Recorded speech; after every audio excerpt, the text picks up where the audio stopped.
Reportagem dela, Priscila Asbeck, que está ao vivo aqui com a gente, já nessa expectativa para a primeira missa, que será presidida, conduzida pelo Papa Leão XIV. E aí, Priscila, a gente, claro, já antecipa um pouco do que pode vir por aí com esse novo Papa.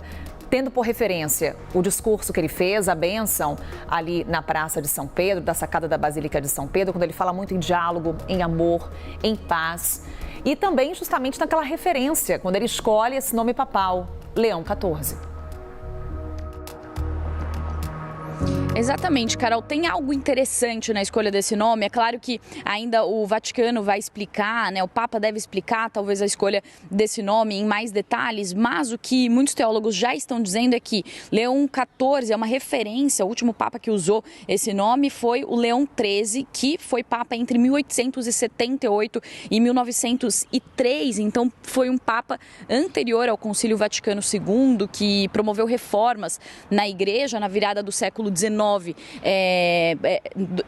E ele foi Papa, o Leão XIII, na virada do século XIX para o século XX, e ele escreveu, inclusive, a primeira encíclica da Igreja Católica com uma questão e uma crítica social contra a exploração capitalista. Então é de se esperar também, e ele pode ter escolhido esse nome. Claro que houve já outros papas que usaram esse nome Leão, mas essa grande referência é de fato de Leão XIII, que escreveu essa encíclica Rerum Novarum, falando sobre essa questão social, fazendo essa crítica ao capitalismo. E também o Papa Leão XIV, Francis Robert Prevost, ele deu uma dica, digamos assim, para o mundo de como ele deve seguir ali a condução da Igreja Católica em termos diplomáticos, talvez políticos, falando sobre essa questão missionária, ou seja, ele deve manter o que Francisco iniciou, talvez de uma abertura e uma proximidade maior da Igreja com os mais pobres, com os mais vulneráveis. Apesar de ser americano, ele fez ali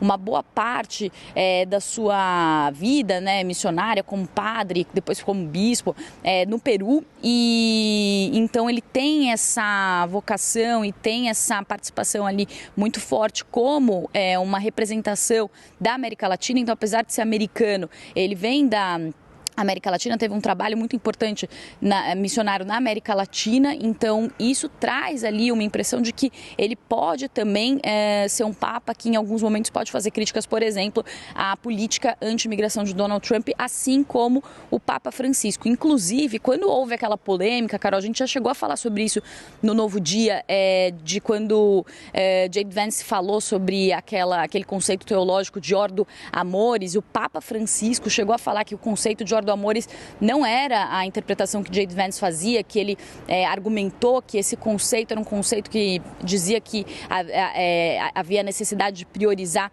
a família em detrimento dos estrangeiros para justificar a política anti-imigração de Donald Trump.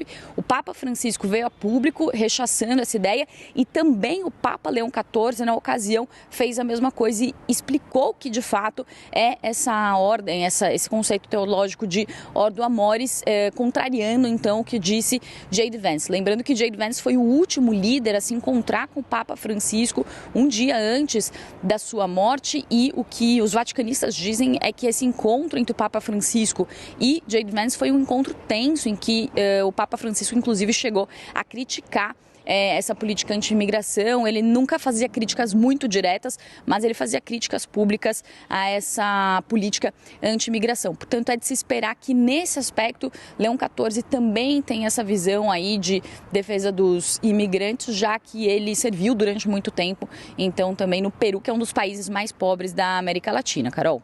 Seguimos com a Priscila Asbeck, que está nesse momento lá no Vaticano, também acompanhando em detalhes a agenda do Papa Leão XIV. Nesse momento, tem início uma missa na Capela Sistina, e já com as imagens ao vivo que acompanhamos de lá, nesse momento são 11h01, pontualmente tem início essa missa na Capela Sistina. Olha que imagem belíssima que temos aí para você ligado na programação ao vivo da CNN Brasil. Capela Sistina, que dias atrás estava fechada justamente com esses cardeais, sem qualquer imagem vinda de lá, justamente por conta da realização do conclave. Essa missa marca exatamente o término do conclave e a eleição do novo Papa, Robert Prevost, esse americano peruano, que vai presidir a sua primeira missa como Papa. É muita atenção principalmente para a homilia, quais são as palavras que o Papa vai trazer nesse momento. Ontem já realizou aquela bênção da cidade para o mundo, que apenas o Papa pode conceder na sacada da Basílica de São Pedro, trazendo várias mensagens que, como conversávamos com a Priscila, dão sinais do que será o seu pontificado. Um pontificado em que reforça as palavras de amor, de paz, também reforçando o papel da Igreja na construção do diálogo, na construção de pontes. Robert Prevost, que escolhe o nome Leão XIV, fazendo aí uma referência também ao que foi o seu predecessor, o Leão XIII, que em maio de 1891 publicou a encíclica Rerum Novarum, da qual se origina a moderna doutrina social da Igreja. O próprio Vaticano destaca que não se trata aí de uma referência casual. Então, ainda teremos mais informações por parte, inclusive, do próprio Papa para a escolha desse nome, mas quando olhamos para a história, para quem foi Leão XIII, para essa referência na história da Igreja, no que esse novo Papa se inspira. Os cardeais já posicionados são os 133 cardeais que participaram do conclave, aqueles cardeais com menos de 80 anos, que elegeram o Robert Prevost como o novo Papa Leão XIV. Aí em tela uma imagem interessante que a gente traz, que é o cardeal Tagle, que foi apontado como um dos cotados, um dos favoritos para assumir o comando da Igreja Católica. Porém, não conseguiu 2/3 dos votos dos cardeais votantes, 89 votos necessários, pelo menos, para se tornar Papa. Muitos nomes eram cotados, inclusive aqui no Novo Dia. Você acompanhou com a gente, com o Pedro Duran, quando trazíamos para você aqui qual era a expectativa para o próximo Papa.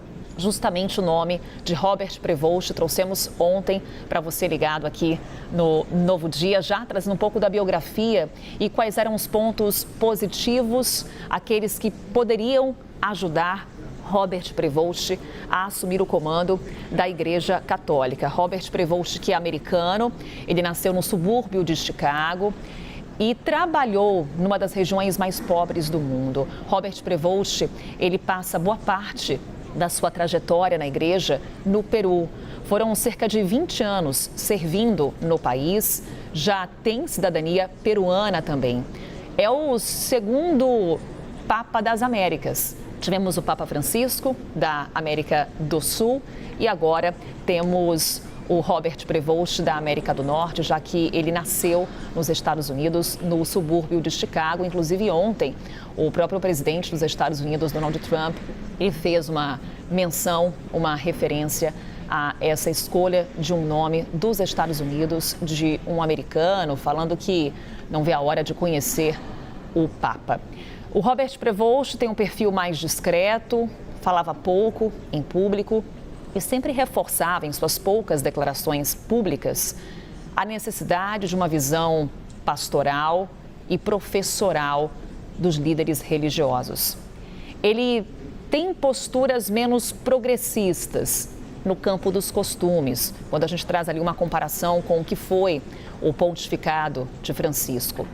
Ele tem uma atuação, assim como o Francisco, muito forte na defesa dos imigrantes, dos mais pobres, do meio ambiente, convergindo, portanto, com a agenda do que foi os 12 anos de pontificado de Jorge Mário Bergoglio.